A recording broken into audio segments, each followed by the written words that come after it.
தமிழ்நாட்டுல இருவேறு திராவிட கட்சிகள், நாம் தமிழர் கட்சிகள் அப்படி ஒரு அலறல் தொடர்நடுக்கம் இதெல்லாம் இருக்குது அப்படின்னா அதுக்கு காரணம் நாம் தமிழர் கட்சியோட செயல்பாடுகள். களத்துல மக்களோட மக்கள் அப்படி போய் ஒன்றிணைஞ்சிடுறாங்க. மக்களுக்கு தேவையான அத்தனை தேவைகளுக்கான போராட்டத்திலையும் போய் இவங்க கலந்துக்கிறாங்க அப்படிங்கிறது ஒரு மிகச்சிறந்த விடயமா அங்க பார்க்கப்படுது. அப்படி களத்துல ஈரோடு மாவட்டத்துல மிகச்சிறந்த ஒரு களப்போராளியா நம்ம கண்ணு முன்னாடி ஒரு தம்பி வந்து இயங்கிட்டு இருக்கிறாரு அப்படின்னா, பல தம்பிகள் இருக்கிறாங்க. இவரை மட்டுமே சொல்ல முடியாது, எல்லாருமே இருக்கிறாங்க களத்துல. இப்ப இந்த சந்திப்புல மிகச்சிறந்த ஒரு களப்போராளி, அதுவும் திராவிட கட்சியிலிருந்து இந்த கட்சிக்கு மாறி வந்திருக்கிறாரு. அவர் பேர் மணிகண்டன். மாவட்ட பொருளாளரா அவர் நாம் தமிழர் கட்சியில் இருந்தாரு.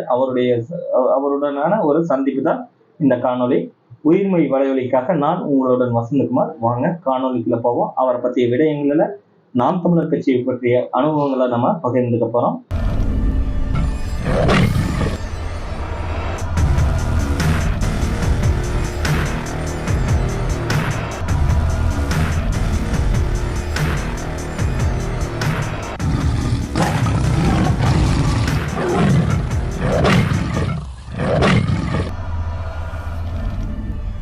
ஐயா வணக்கங்க. வணக்கம் வணக்கம் ஐயா, உங்களுடைய பெயர் என்ன? என் பேர் வந்து மணிகண்டன் ஐயா. நான் மணிகண்டன். நான் ஒரு அர்ச்சகம் நடத்திட்டு வரேன். கடந்த 35 ஆண்டு காலமா இந்த அர்ச்சகம் நடத்திட்டு இருக்கிறோம். நல்ல சிறப்பாக போயிட்டு இருக்கீங்க.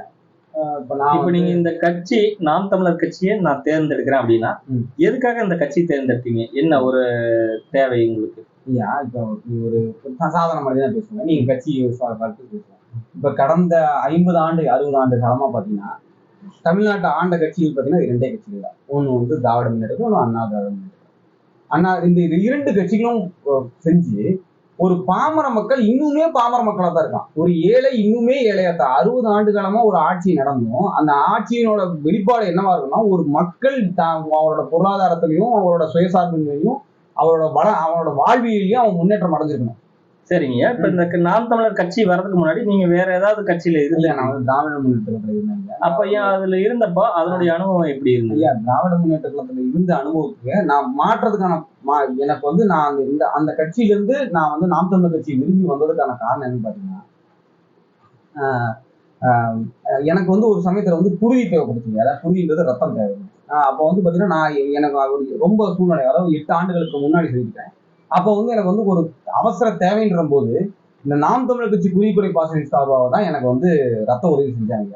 அப்ப அங்க வந்து அந்த அந்த உறவுகளை நான் பார்க்கும்போது பார்த்தீங்கன்னா ஒரு நம்ம ஒரு புரிதி கொடுக்குறோம், நம்ம இப்படி நடந்துக்கணும் அப்படி இல்லைங்க. கொடுத்த அடுத்த நிமிஷம் சொன்ன அடுத்த 10வது நொடியே வந்து அரசு மனுக்கு வந்து கொடுத்தாங்க. அவங்க வந்து புரிதி கொடுத்துட்டு போயிட்டாங்க. அந்த சமயத்துல வந்து எனக்கு சம்மந்தப்பட்ட ஒரு உயிரியை காப்பாற்றப்பட்ட சூழ்நிலை இருந்துச்சுங்க. அதனால வந்து அப்படி என்னன்னா, மக்களை உயிர் கொண்டு நேசிக்கிற உறவுகள் அங்க நிறைய பேர் இருக்கிறாங்க அப்படின்ற ஒரு வெளிப்பாடின் காரணமாக நான் முதல்ல ஒரு அடிப்படை உறுப்பினரா வந்து திமுக வந்து விடுவிச்சுட்டு நான் வந்து அடிப்படை உறுப்பினரா வந்து இந்த கட்சிக்கு வந்து நீங்க மாறினீங்க இல்லைங்களா? அப்ப மாறுறத தெரிஞ்ச கிளை செயலாளர்ல இருப்பாங்களா திராவிட முன்னேற்ற, அவங்க உங்களுக்கு இதுக்கான தடை போடுறது இந்த மாதிரி எதுவுமே வந்து? ஐயா, அந்த சூழ்நிலையில வந்து அந்த மாதிரி எந்த தடையும் போடலீங்க. நம்ம வெளியே வந்தோடனே வந்து பாத்தீங்கன்னா ஒரு சில முரண்பாடு இருந்துச்சு. அப்புறம் வெளியே வந்ததுக்கு அப்புறம் எதுவும் கிடையாது. உங்களுக்கு இந்த நாம் தமிழர் கட்சியில வந்ததுக்கு அப்புறம் உங்களுடைய செயல்பாடு மாவட்ட பொருளாளரா வர அளவுக்கு எந்த அளவுக்கு உங்களுக்கு அந்த அளவுக்கு ஈடுபாடு வந்து களத்துல பணியாற்றுனீங்க? ஐயா, நான் வந்து முதல்ல களத்துக்கு வரும்போது ஐயா, எனக்கு வந்து இங்க நிறைய நபர்கள் தெரியாது. அதாவது திமுகன்ற ஒரு கட்டமைப்பு வேறங்க, அதோட கட்டமைப்பு இதுன்றது வேற, நாம் தமிழரோட கட்டமைப்புன்றது வேறங்க. நாம் தமிழர் கட்டமைப்பு அனைத்து உறவுகளும் ஒண்ணுதான். ஒரு அடிப்படை உறுப்பினர் இருந்து ஒரு மாவட்ட செயலாளர் வரைக்கும் அனைத்துமே கட்சிக்குள்ள உறவு ஒண்ணுதான். ஒரே மாதிரி சூழலாம். இது நீங்க மேல அந்த மாதிரி கிடையாதுங்க. ஒரு மாவட்ட செயலாளருக்கு என்ன முன்னுரிமை வழங்கப்படுது அதேதான் ஒரு கடைக்கோடி உறுப்பினருக்கும் அந்த அதாவது உறவுக்கும் அந்த உரிமை வழங்கப்படுங்க. அதுல வந்து மாற்று கருத்து கிடையாது. இங்க அனைவரும் சமம். மாவட்ட செயலாளர் வந்து அரசு பணிகளை மேற்கொள்வதற்கும் அரசு நிர்வாகத்திடம் தொடர்பு கொள்வதற்கு மட்டும்தான் இங்க மாவட்ட பொறுப்புகள். களத்துல எல்லாமே அனைவரும் ஒண்ணுதான். கட்சிக்குள்ள வந்து அனைவரும் ஒண்ணுதான். இங்க வந்து மேல் கீழ் அப்படின்ற பாகுபாடே கிடையாதுங்க. அனைவரும் சமம் இங்க. அதுல வந்து எந்த மாற்று கருத்து. நான் முதல்ல வந்து பாத்தீங்கன்னா 8 ஆண்டுகளுக்கு முன்னாடி கட்சிக்கு வரும்போது பாத்தீங்கன்னா முதல்ல வந்து உறுப்பினராக தான் என்னை இணைச்சிக்கிட்டாங்க. அப்போ வந்து பாத்தீங்கன்னா நான் வந்து மேற்கு தொகுதி வந்து பயணிச்சுட்டேன். மேற்கு அப்போ வந்து எனக்கு இந்த கிழக்கு அந்த இதெல்லாம் எனக்கு அந்த தொகுதி பத்தி அறிவு கிடையாது. அதாவது தொகுதி பத்தினா தொகுதியை பத்தி தெரியும், கட்சிகள் இந்த மாதிரி கட்டமைப்பு இருக்குன்றது, இந்த தொகுதி கட்டமைப்பு இப்படி இருக்குது, இந்த கட்டமைப்பு இருக்குன்றது எனக்கு தெரியாது. அப்போ வந்து நான் கடந்த ஒரு 3 ஆண்டுகள் அப்படின்னா நான் வந்து மேற்கு தொகுதியில் பயணிச்சிருந்தேன். மேற்கு தொகுதியில் பயணிச்சுட்டு அங்கே எலெக்ஷனுக்கு அந்த தேர்தல் சமயத்தில் போய் ஓட்டு கேட்கறது, அப்புறம் என்னால் முடிஞ்ச சிறு சிறு பணிகளை செஞ்சு கொடுத்துட்டு அந்த மாதிரி இருந்தீங்க. அப்புறமேட்டு வந்து பார்த்தீங்கன்னா ஒரு கொஞ்ச நாட்களுக்கு அப்புறம் அறிமுகம் ஆரம்பிச்சதுக்கு அப்புறமேட்டு நம்ம கிழக்குக்கே நான் வசிக்கிற பகுதியில் இருக்கிற மக்களுக்கு நான் கிழக்கு மாறினேன். கிழக்கு மாறிட்டு அப்புறம் இங்கே கொஞ்சம் சிறு சிறு பணிகளை செய்யறதை பார்த்து அங்கிருந்து அப்ப இருந்த மாவட்ட பொறுப்பாளர் வந்து எனக்கு வந்து நீங்க வந்து உங்க பகுதியை உங்களோட வார்டை நீங்க பார்த்துக்கோங்க, உங்களோட வட்டத்தை நீங்க பார்த்துக்கோங்கன்னு சொல்லி அந்த பொறுப்பை எனக்கு கொடுத்தாங்க. அந்த பொறுப்புல வந்து நம்ம கொஞ்சம் சீரி சிறப்புமா வேலை செஞ்சு கொஞ்சம் கொஞ்சமா பக்கத்துல அறிமுகத்தை ஏற்படுத்தி சிறு சிறு அளவுல வந்து என்ன மாதிரி பணிகள் எல்லாம் செஞ்சீங்க? ஐயா, சுவர் விட்டு விட்டுறது ஐயா. அப்புறம் வந்து நம்ம ஒரு மக்களுக்கு போய் அவங்களோட தேவைகளை பூர்த்தி பண்ற மாதிரி சிறு சிறு விடயங்களை அவங்க வந்து செஞ்சு கொடுக்குறது. ஒரு ஒரு ஒரு ஒரு ரேஷன் கார்டு மாத்தணும் அப்படின்னா அவங்களுக்கு ஒரு சின்ன பணிகள் செஞ்சு கொடுக்குறது. அரசு துறை சார்ந்த எந்த வித லாப நோக்கமும் இல்லாம ₹1 கூட பணம் வசூல் பண்ணிக்காம நம்மளோட முயற்சிக்கு சேவையா வந்து நம்ம அவங்களுக்கு பண்ணி கொடுக்குறோம். அப்புறம் மக்கள் வந்து இப்போ ஒரு சாக்கடை அடைச்சிக்கிச்சுன்னா அந்த சாக்கடை வந்து யாரிடம் புகார் தெரிவிச்சு அந்த சாக்கடை எடுத்து வைக்கணும், ஒரு மின்கம்பம் பழுதாகி போச்சுன்னா அந்த மின்கம்பத்தை யார் மூலமா வந்து பழுது நிற்கணும் அப்படின்னு சிறு சிறு பணிகளை செஞ்சுட்டு இருக்காங்க. அப்புறமேட்டு வந்து இங்க இருக்கிற பொறுப்பாளர் வந்து நீங்க சிறப்பா செயல்படுறீங்கன்னு சொல்லிட்டு அடுத்து பகுதிக்கு போட்டாங்க. பகுதியில வந்து பாத்தீங்கன்னா ஒரு 6-7 வட்டங்கள் இருக்கும். அந்த வட்டங்களுக்கு நிர்வாகம் பண்றது, அந்த வட்டங்களுக்கு தேவையான உதவிகள் செஞ்சு கொடுக்குறது, அப்புறம் அந்த அடுத்த கட்ட முயற்சிகளுக்கு அந்த பொறுப்பாளர்கள் நியமனம் பண்றது எப்படின்றத விளம்பரம் போயிட்டு இருந்தீங்க. அந்த மாதிரி ஒரு ஆண்டு காலம் 2 ஆண்டு காலம் அப்படி போயிருக்கு. அதுக்கப்புறம் தொகுதி பொறுப்புகளுக்கு வந்து மேலே பரிந்துரை செஞ்சாங்க. தொகுதி பொறுப்புகள் பரிந்துரை செஞ்சு ஒரு ஆண்டு காலம் வந்து சிறப்பாக பணியாற்றுவீங்க.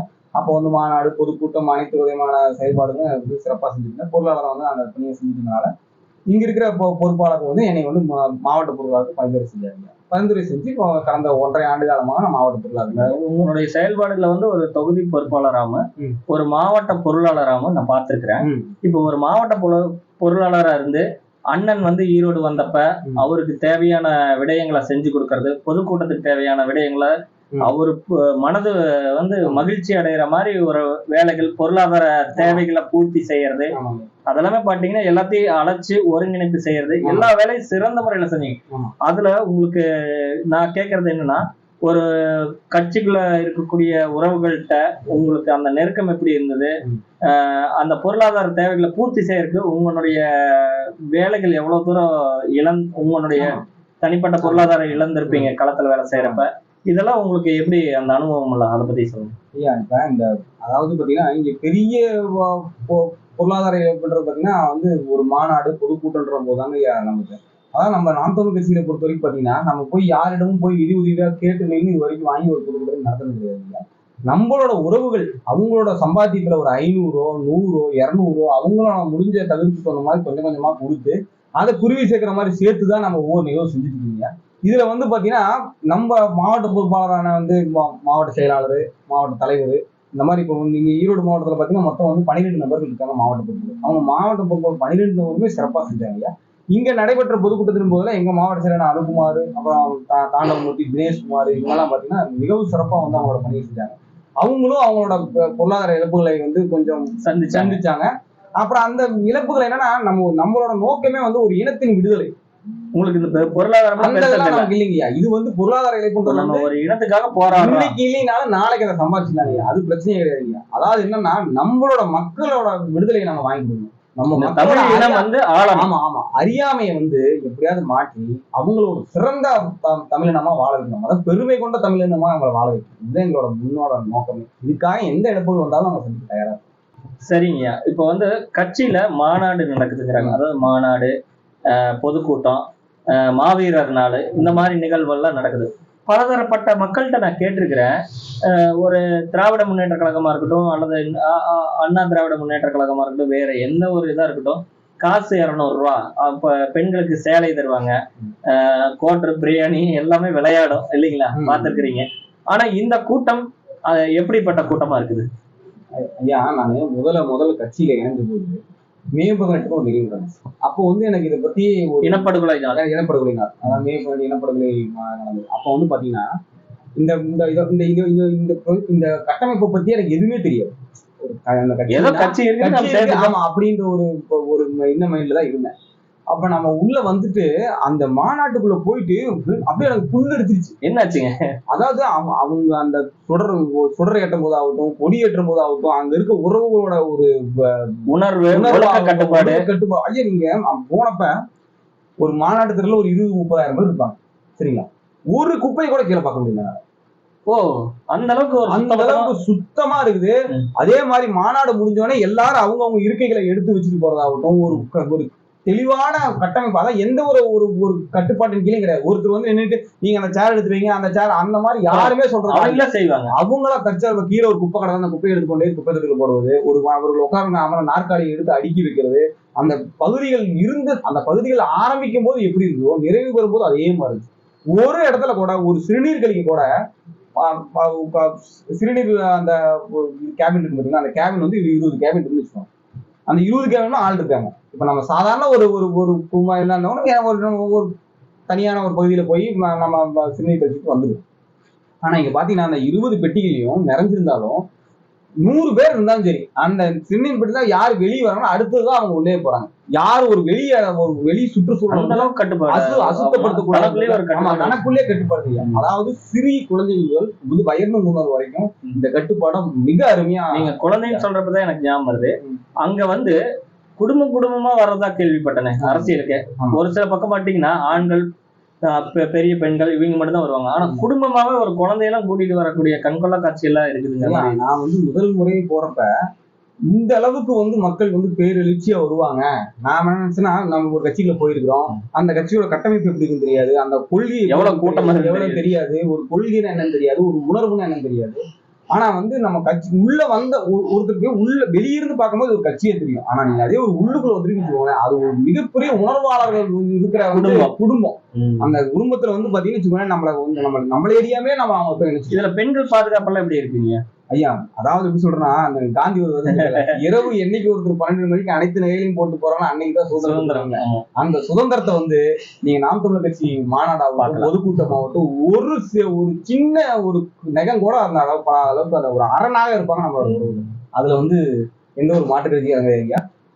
தனி மனித ஒழுக்குன்றது வந்து இந்த கட்சியில வந்து நான் கத்துக்கிட்டேன். ஒரு கட்சிக்குள்ள நீங்க ஒரு சொன்னா ஒரு புகையாளர் புகைக்கிறேன்னு வச்சுக்கோங்க, கட்சி அடையாளங்கள் ஏதோ ஒன்று இருந்துச்சுன்னா அந்த கட்சி அடையாளங்களோட அந்த புகைப்பிடிக்கும் ஆனந்த பிடிக்க கூடாதுன்றதுல கூட அந்த அளவுக்கு நம்ம உறவு நிலைப்பாடா இருக்காங்க. அந்த அளவுக்கு வந்து நம்மளோட அடையாளங்கள் ஒண்ணுமே இருக்கக்கூடாது அப்படின்றது மிக தெளிவா இருக்காங்க. அதனால நீங்க ஒரு இடத்துல கூட பார்க்க முடியாது பாருங்க. எந்த ஒரு மாநாடு சரி, எங்க ஒரு இருந்தாலும் சரி, நீங்க மற்ற மாநாடு உங்களுக்கே தெரியும், பாட்டிலா கிடக்கும், ஒரு இதா கிடக்கும், பிளாஸ்டிக் குப்பையா கிடக்கும். இங்க வந்து பாருங்க, ஒரு சின்ன வீடு துண்டு கூட அவங்களால பார்க்க முடியும். இப்ப நீங்க அண்ணனை வந்து நேர்ல பல முறை சந்திச்சிருக்கிறதுக்கான வாய்ப்பு கிடைச்சிருக்கும். ஒரு மாவட்ட பொறுப்புல இருக்கிறப்ப அண்ணனை சந்திக்கக்கூடிய அந்த நேரத்துல உங்களுடைய உணர்வு எப்படி, வெளிப்பாடு எப்படி இருக்கு? ஐயா, அண்ணன் வந்து அவர் வந்து எப்படின்னா, அவர் ஒரு அதாவது ஒரு தீர்க்கமான முடிவெடுக்கும் போது ஒரு கட்டுக்கடங்காத புலி அந்த மாதிரி பாய்ச்சலா இருப்பாரு. அதே நம்ம உறவுகள் பார்க்கும்போது ஒரு பச்சிரம் குழந்தையா இருப்பாரு. அந்த அளவுக்கு பேரண்டு ஒண்ணு செலுத்துவாரு. நீங்க இப்படி அவங்க அப்படிலாம் கிடையாது, எல்லாரும் ஒரே மாதிரி மிக பரவலான இருக்கு அவரோட அன்பு. அதே மாதிரி அவரு அறையில தங்கி இருக்கிறப்ப அவரு அறையில பக்கத்து அறையில பாதுகாப்பு வீரர்கள், நீங்க மாவட்ட பொறுப்பாளர்கள் இவங்க எல்லாம் இருப்பாங்கன்னு சொல்லுவாங்க. அப்படி அண்ணன் வந்து சாப்பிடுறப்ப அவரு என்ன சாப்பிடுறாரோ அதான் எல்லாத்துக்கும் தருவாரு அப்படிங்கிற மாதிரி எல்லாம் கேள்விப்பட்டிருக்கோம். அவரு வந்து பாத்தீங்கன்னா அவர் தனி அறையில போய் சந்திச்சீங்கன்னா நீங்க 24 மணி நேரம் அவர்கிட்ட நகைச்சுவையாவே இருக்கலாம். அந்த அளவுக்கு சிரிச்சுக்கிட்டே இருக்கலாம். அந்த அளவுக்கு சூப்பரா பேசுவாரு, நல்ல தண்ணியா பேசுவாரு. நாம அந்த அளவுக்கு தண்ணியா பேசுவாரு, நல்லா நல்லா சிரிச்சு பேசுவாரு. நாம ஒரு கட்சி பொறுப்பாளர் அந்த மாதிரி நம்மளும் அவருதான் அவர் முதல் உறுப்பினர். அவர் தலைமை இருக்கணும், அவர் முதல் உறுப்பினர். அந்த எண்ணமே கிடையாது, அந்த மாதிரிலாம் அங்க இருக்கு யாருக்குமே கிடையாது. நீங்க ஒரு உறுப்பினரா இருந்தாலும் அண்ணனை வந்து சர்வசாதாரணமா சந்திக்கலாம். நீங்க பொறுப்பாளராக இருந்தது அண்ணனை சந்திக்கலாம் வைக்கல. அவர் ஒரு எளிமையான மனிதர். அவர் வந்து ரொம்ப ரொம்ப தன்மையா இருப்பாரு, ரொம்ப மகிழ்ச்சியா இருப்பாரு. அவர் கூட இருக்கிறதே நம்ம என்னமோ ரொம்ப மனதுக்கு நிறைவா இருக்கும். அந்த அளவுக்கு நல்லா பேசுவாரு, நல்லா பழகுவாரு. சரிங்க, இப்ப அண்ணனுடைய பேச்சுக்களை நிறைய கேட்டிருப்பீங்க, நேரடியாவோ காணொலி மூலமாவோ கேட்டிருப்பீங்க. உங்களுக்கு அண்ணன் பேசுறதுல ஒரு வீரியமான, எனக்கு இதெல்லாம் பிடிச்சிருக்கு, அண்ணன் இப்படி பேசுனதெல்லாம் பிடிச்சிருக்குங்கிற மாதிரி டைலாக் என்னங்க? அதாவது எனக்கு அதுல பிடிச்சது என்ன தெரியுங்களா? அண்ணன் பேசுறது எனக்கு ரொம்ப பிடிச்சதுன்னு பார்த்து வச்சுக்கோங்களேன். அந்த அவரோட பேச்சு வந்து பார்த்து வச்சுக்கோங்களேன், கேட்டீங்கன்னா பீச் மாதிரி நமக்குள்ளே ஒரு இனம் புரியாத ஒரு ஆவல் வெளிவரும். அந்த ஆவல்ன்றது வந்து நம்ம ஒரு நல்ல ஒன்று தெரிஞ்சுக்கோங்க. நம்ம ஒரு பாதையை தீர்மானிக்கணும் அப்படின்னா அந்த பாதையை சரியான முறையில நம்மளை வழிநடத்துறவங்க தான் சிறந்த தலைவர்.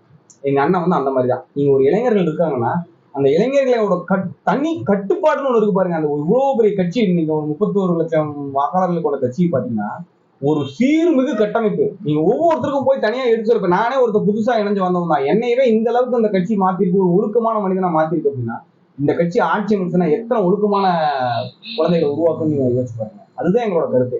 எங்களோட கட்டமைப்புன்றதே வந்து தனி மனித ஒழுக்கம், தமிழர் ஆள வேண்டும். இதுதான் எங்களோட உண்மையான கருத்து.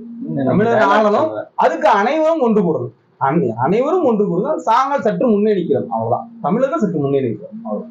இப்போ நீங்க ஏன் தீவிரமா இந்த வடக்கர்களை எதிர்க்கிறீங்க கட்சியில்? ஐயா, நாங்க வந்து வடக்கர்களை வந்து எதிர்க்கல. அவங்க வந்து பணியாற்றட்டும், நல்லபடியா வந்து செய்யட்டும், அதுல தவறே வாழ்ந்துட்டு போறாங்க, எனக்கு தவறு. அவங்களுக்கு ஓட்டுரிமை கொடுக்க கூடாதுன்றது மட்டும்தான் எங்களோட கருத்து. இப்ப ஒரு வடமாநிலத்தவர் இங்க வராருன்னு வச்சுக்கோங்க. இப்போ ஒரு பகுதி இருக்குது, அந்த பகுதியில வடமாநிலத்தை வந்து இங்க தனி குடியேறிட்டாரு, அவர் வாக்குரிமை பெற்றுட்டாரு. இப்ப அங்க இருக்கிற பூர்வகுடி மக்கள் பாத்தீங்கன்னா ஒரு ஒரு ஒரு கலாச்சாரத்தை வச்சிருப்பாங்க. இப்ப கோயில், குளம், அந்த மாதிரி கிறிஸ்துவம், அந்த மாதிரி ஒவ்வொரு கலாச்சாரங்கள் இருக்கும். இப்ப என்னன்னா, இப்ப இந்த கலாச்சாரங்கள் பேணி காக்கப்பட வேண்டும்னா அந்த மக்களுக்குள்ள ஒருத்தர் தான் அந்த மண்ணை ஆளணும். அந்த பகுதியில இப்போ கவுன்சிலராகவோ இல்ல மாமன்ற உறுப்பினராகவோ அந்த பகுதியில் ஆகணும்னா அந்த பகுதியை சேர்ந்து அந்த பகுதியிலே வளர்ந்து இருந்த ஒரு மனிதர் வந்து அந்த பகுதியை ஆளும் போது அந்த பகுதிகளுக்கு என்னென்ன தேவை. ஒரு குடும்பத்துக்கு ஒரு தந்தை எப்படி ஒரு தலைவனா இருக்க முடியும், ஒரு தாய் தான் பெற்ற தாய் தான் தலைவியே இருக்க முடியுமோ, அது மாதிரி இந்த நாட்டுக்கு அந்த மண்ணுக்கானவன் தான் தலைவனா இருக்கும்போது அந்த மண் பேணி கேட்கப்படுது. இப்ப வந்து வடமாநிலத்தவருக்கு நீங்க வாக்குரிமை கொடுத்துட்டீங்க அப்படின்னா அவங்களுக்கு இந்த மண்ணோட மகிமையோ இந்த மண்ணோட முக்கியத்துவமோ அவங்களுக்கு தெரியாது. அவங்களுக்கு பொறுத்த வரைக்கும் என்னன்னா, நம்ம அங்க இருக்க வந்து அவங்க பூராமே பிஜேபி ஓட்டர்ஸ் தான். அவங்களுக்கு பொறுத்த வரைக்கும் அவ்வளவுதான். அவங்க வந்து அங்க ஓட்ட போட்டு இங்க வந்துருவாங்க, நாளைக்கு இங்கேயும் ஓட்ட போட்டு இங்கேயும் நாட்டமாக்கு ஆசமாயிட்டு அங்க போயிடுவாங்க. இது அவங்களோட. அவங்க வந்து வரட்டும், பணியாற்றட்டும், தங்கட்டும், எல்லாமே போடும். உள்ளே வச்சுட்டு முறைப்படி அவங்களுக்கு வாக்கு கிடையாது, வாக்கு மட்டும் கிடையாது. மற்றபடி நீங்க இங்க எல்லாமே நீங்க இங்க வந்து பணி செய்யலாம், தங்கலாம், இருக்கலாம், மறுபடியும் உங்க ஊருக்கு போகலாம். அவ்வளவுதான் எங்களோட கருத்து. இப்ப நாம் தமிழர் கட்சியில உங்களை மாதிரி இளைஞர்களை தாண்டி இப்ப மாணவர்களும் பாத்தீங்கன்னா நிறைய இடத்துல பாத்திருப்பீங்க, அண்ணனை பார்த்துனா ஓடி போய் உட்காந்து அண்ணன் பக்கத்தால உட்காந்து செல்ஃபி எடுக்கிறாங்க. போய் பாத்தீங்கன்னா ஒரு பள்ளி மாணவர்கள் 5 பேர் வந்துட்டு இருக்காங்க. அண்ணன் வாக்கு கேட்டு வந்துட்டு இருக்காரு. இவங்க முன்னாடி வந்து மறிச்சு நின்று, ஆனா நாங்க உங்களுக்கு நாளைக்கு இருக்கனா, நீங்க எதை பத்தி கவலைப்படாதீங்கன்னா பள்ளி சீருடையோட சொல்றாங்க. அப்பெல்லாம் கேட்கறப்பெல்லாம் நமக்கு அண்ணன் பாடுபட்ட விதைகள் ஒவ்வொன்றும் இப்பதான் முளைச்சிட்டு இருக்கு. இது இந்த மாற்றத்துக்கு காரணம் இந்த மாணவர்களும் இளைஞர்களும் நாம் தமிழர் நோக்கி படையெடுத்து வராங்க. பாத்துட்டீங்கன்னா இன்னைக்கு இப்போ ஒண்ணும் இல்ல, வெப்சைட் ஓபன் பண்ணீங்கன்னா இன்னைக்கு 1000 2000 பேர் இணைஞ்சுக்கிட்டே இருப்பான், லட்சக்கணக்குல சேர்ந்துக்கிட்டே இருக்கிறாங்க. அது காரணம் என்ன? அதுக்கு காரணம் பாத்தீங்கன்னு வச்சுக்கோங்க, முதல்ல வந்து பாத்தீங்கன்னா மக்களுக்கு வந்து இத்தனை வந்து புரிதல்னு ஒண்ணு இல்லாம இருந்துச்சுங்க. அதாவது அதாவது திமுக ஆண்டா என்ன, அதிமுக ஆண்டா என்ன, யாரா இருந்தாலும் நமக்கு ஒண்ணு அரசியல் என்னன்னு தெரியும், நமக்கு ஒண்ணு ஆக போறதுல நமக்கு கொடுத்தானா அன்னைக்கு செலவு காய்ச்சா வாங்கணுமா போனோமான்னு இருக்காங்க. இப்ப என்னன்னா அந்த மாறுது.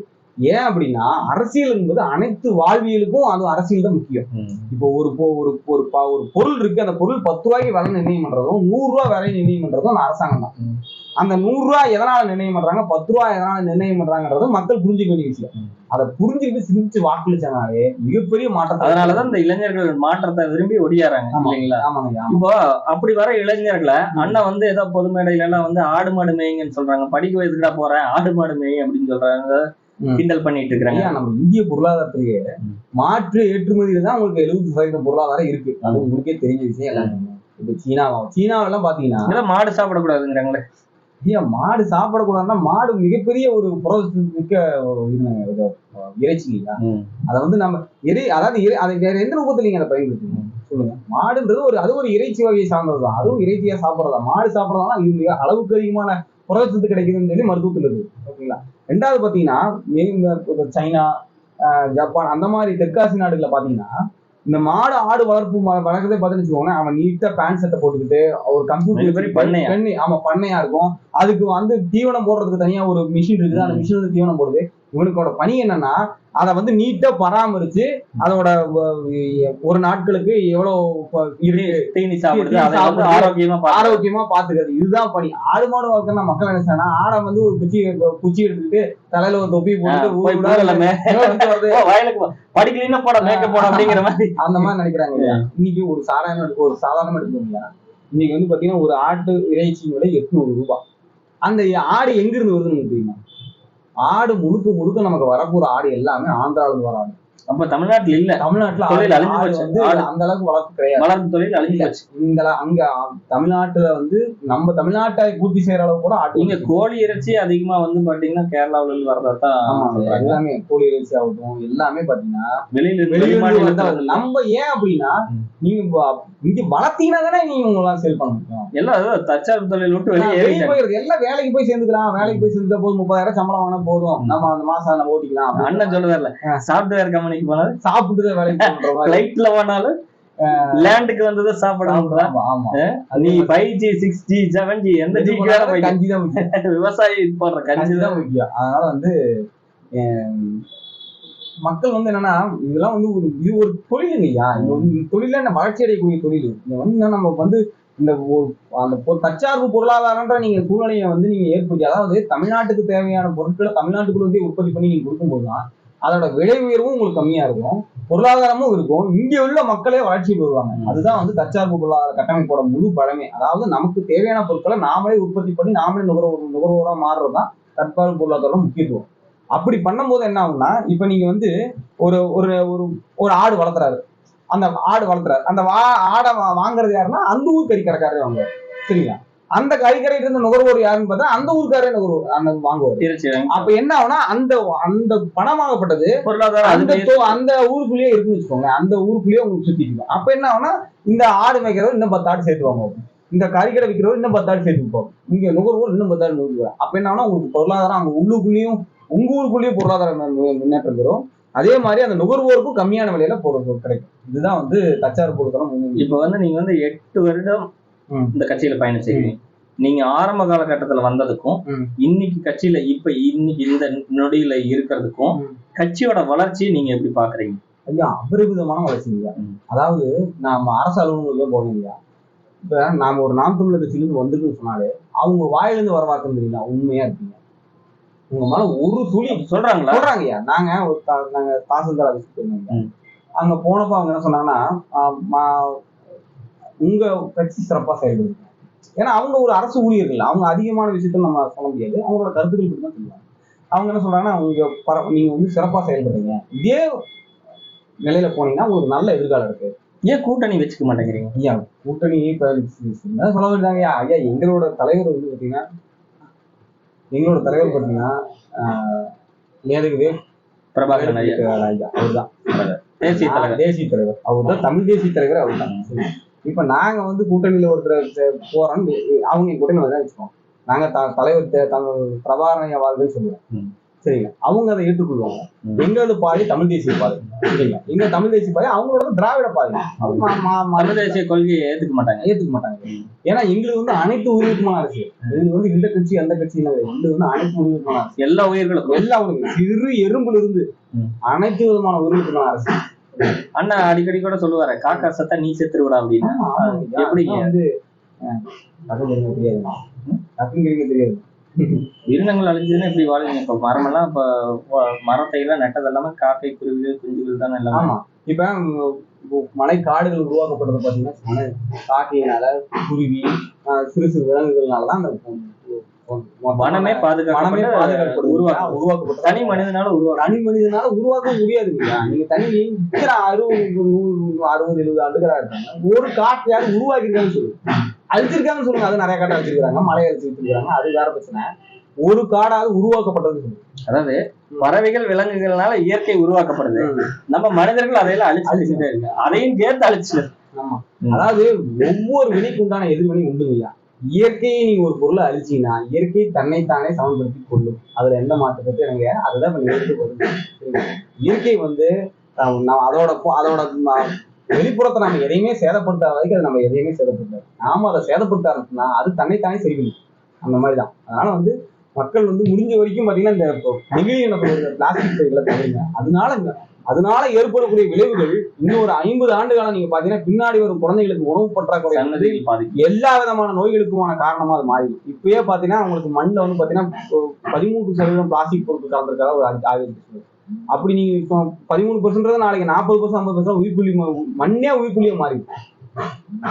இந்த அளவுக்கு வந்து மக்கள் வந்து போய்க்காதீங்க. அதனால முடிஞ்ச வரைக்கும் பிளாஸ்டிக் பொருட்களை தவிர்த்து. சரிங்க, இப்ப இறுதி கட்டத்துக்கு வருவோம். இப்போ உங்களுடைய கட்சி சார்ந்த விடயங்களை நிறைய பேசுறீங்க, மக்களுக்கு வந்து உங்களுடைய அனுபவங்களை பகிர்ந்துக்கிட்டீங்க. இறுதியா எங்களுக்கு இந்த கட்சியில இப்போ அண்ணா திராவிட முன்னேற்ற கழகத்துக்கு எடுத்துக்கோங்க, திராவிட முன்னேற்ற கழகத்தை எடுத்துக்கோங்க, இல்ல எது வேணா எடுத்துக்கலாம் கட்சியை. அவங்களுடைய ஆட்சி வரவுல பாத்தீங்கன்னா நாங்க இது வரப்ப ஒரு தேர்தல் அறிக்கை கொடுப்பாங்க. அதுல நாங்க வந்து குக்கர் இலவசமா தரோம், நாங்க வந்து சிலிண்டர் இலவசமா தரோம், இதை இலவசமா தரோம், ஆடு மாடு இலவசமா தரோம், அதை தரோம், இதை தரேன்னு சொல்லி ஓட்டு வாங்குறேன். நீங்க என்ன இலவசம் கொடுப்பீங்க மக்களுக்கு? என்ன எதை இலவசமா கொடுப்பீங்க? எல்லாத்துக்கும் வந்து கார் கொடுக்கலான்னு இருக்கீங்க. அண்ணன் சொல்ற மாதிரி எல்லாத்துக்கும் வந்து கார் கொடுக்கலாங்க. உங்க வீட்டுக்கு ஒரு காருங்க. நாங்க ஜெயிச்சு வந்ததுக்கு அப்புறம் அம்பேத்கர் போட்டோ போட்டு கொடுத்துருவீங்க. அது எங்களுக்கு பொறுத்தவரைக்கும் அம்பேத்கர்.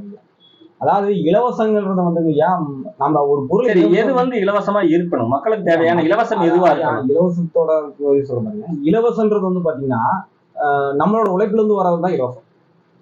நீங்க வரி கட்டுற பணத்துல இருந்து கொடுக்கப்படுறதா உங்களுக்கு இலவசம். அதை நீங்க இலவசமே முதல்ல சொல்லக்கூடாது. நீங்க கட்டப்பட்ட வரி தான் உங்களுக்கு என்ன அவங்க வீட்டு பணத்துல அது வந்து ஆக்சுவலினா ஒரு நீங்க ஒதுங்க இல்லையா, நீங்க வீட்லயே எடுத்துக்கோங்க. நீங்க வீடு வந்து நடத்திட்டு வரீங்க.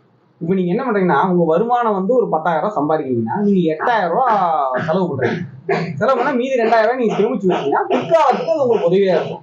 இப்ப நீங்க 10,000 ரூபாய் சம்பாதிக்கிறீங்க, நீங்க 40,000 ரூபாய்க்கு செலவு வச்சிருக்கீங்க, மீதி 30,000 ரூபாய் கடன் ஆகுது. அப்ப நீங்க என்ன பண்ணுவீங்க? அந்த 30,000 ரூபாய் கடன் கட்டுறதுக்கு அடுத்த மாசம் வந்து 10,000 வந்து ஒரு தொகையை எடுத்துட்டு கொடுத்துருக்கீங்க. நீங்க என்ன வேணா ஒரு குறிப்பிட்ட நாளுக்கு அப்புறம் அந்த தொகையை உங்களால கட்ட முடியாது, அந்த கடனையும் உங்களால திருப்பி தர முடியாது. உங்களுக்கு வீடே ஜப்தியா வரணும். இப்ப இதே சூழ்நிலை இப்ப தமிழ்நாட்டை ஏற்படுத்துது. இப்ப நீங்க வந்து இலவசங்கன்ற பேர்ல இலவசங்கள் எல்லாமே கடனாக பெறப்பட்ட தொகையில இருந்து வரவேதான் இலவச பொருட்களா வந்து. இப்ப நீங்க இந்த இலவச பொருட்கள் வாங்க உங்களுக்கு கடன் சுமை ஏற இங்க ஒவ்வொரு பொருளோடலையும் விலைகள் மதிப்பு ஏறிட்டே வரும். அப்போ ஒரு குறிப்பிட்ட லெவலுக்கு என்ன போனா கடன் தொகை அதிகமாக போயிடும், வருமானம் கம்மியாக போயிடும், நடத்தவே முடியாத அளவுக்கு திவாலா இருக்கும்.